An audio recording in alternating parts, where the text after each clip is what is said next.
Well, get ready to dive deep with a new book that explores the many wonders sitting below the waves. Cody is standing by with the author of Ocean Planet to learn more about this. Hey there, Codes. Good morning to you.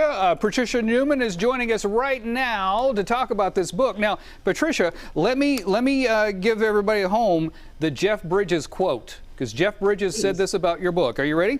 Planet Ocean is a beautiful book. It explains the subject material in a beautiful way, and the photographs are incredible. A must-read with your children, man. Although he didn't say man, I know all of us put man at the end of it because it's Jeff Bridges. His voice was much more gravelly, too, when he said it. It is. And he is correct. I agree with him, Patricia. This book is beautiful.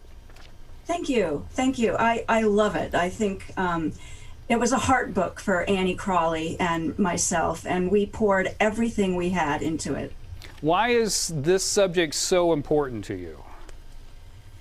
Well, the ocean it's beautiful. You know, we all enjoy a sunset, particularly in California on the ocean. We love to stick our toes in the water and let the waves lap at our feet. We love to dig in the sand. But the real magic of the ocean is what lies below the surface.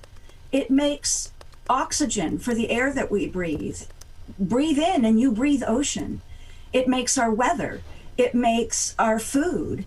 It allows for a global economy. Trade is possible because of the ocean. And coral reefs have even been known to be the start of some medicines that we take, particularly for heart disease. So the ocean is an environment that we quite literally cannot live without as human beings. And yet we treat it like, our garbage pile. Quite honestly, I saw a study this weekend that by 2050 there might be more plastic in the ocean than fish. I think that's true. I agree. And I agree that what we're doing to our ocean needs to stop. But I'm writing for children, so I don't want to dwell on hopelessness. Mm-hmm. I think that action is the antidote for hopelessness. And Annie and I are encouraging kids to go zero waste, pack zero waste lunches, use paper straws instead of plastic, change their lunchrooms at school to be plastic free, take climate action with their families.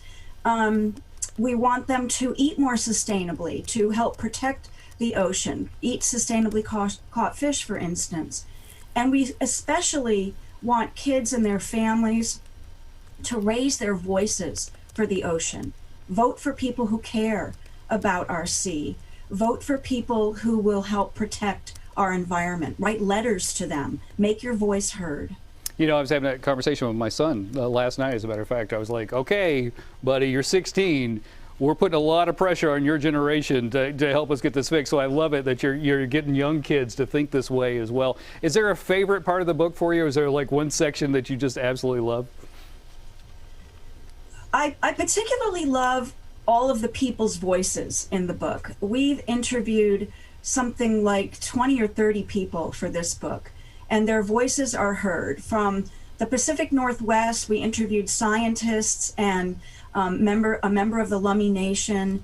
In Indonesia, we interviewed divers and scientists and local people who are making a difference in their community. And in the Arctic, we interviewed Inupiat people. So I love that their voices are heard in this book. Another part I love, and you were showing a few clips, are the QR codes.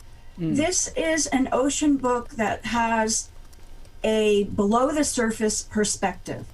And we want to kind of put our money where our mouth is by allowing readers to experience below the surface. And we have, I think, 2 QR codes per chapter. One that talks about the beauty and the wonder of each of the regions that we explore, and one that talks about some of the problems that region is facing.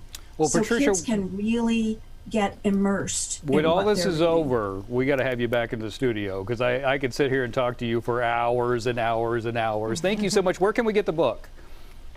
Well, I particularly love to support independent booksellers. So my favorite link is bookshop.org, or of course you can go to Amazon or Barnes & Noble. But please support those independent booksellers out there. Absolutely. Patricia, thank you so much. It is lovely. It's absolutely lovely.